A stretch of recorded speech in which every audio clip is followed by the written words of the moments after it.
Hello, Nativity.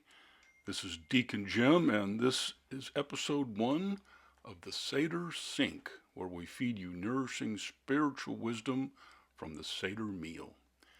In this episode and the next two, we're going to look at the 10 plagues.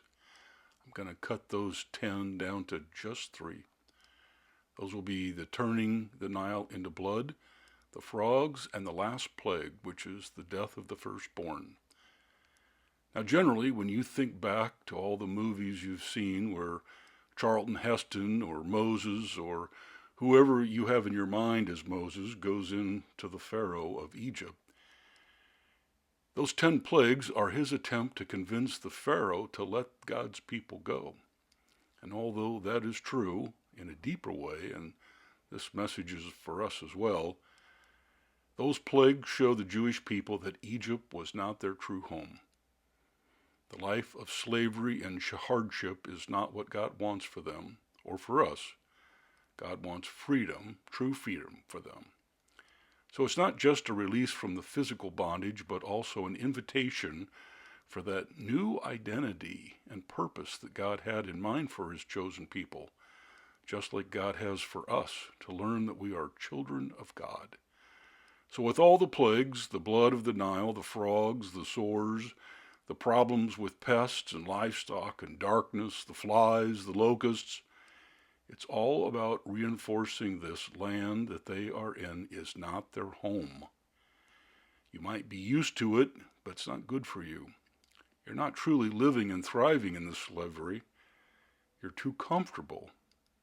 You're just settling.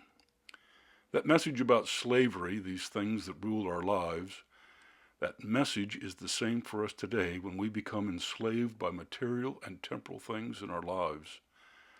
Those things that we have fallen in love with that just aren't healthy. Those things that keep us hostage from true freedom and peace. So we are going to remember all these things about leaving that bondage and slavery during our Seder meal, April 10th. It's going to be a lot of fun. It's going to be an immersive experience.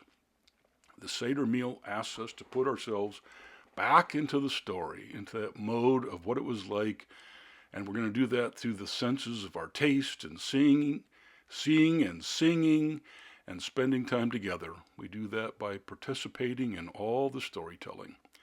It's a wonderful way to see and experience in one of the roots of the Eucharist and our Mass, and to deepen our understanding of Jesus' Last Supper, and a great way to prepare ourselves for Holy Week.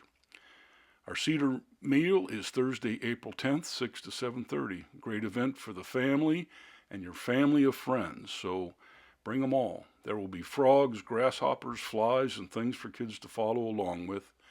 The registration link is on your screen. Don't miss this opportunity. Grow closer to Christ in the roots that he shared with those apostles on Holy Thursday.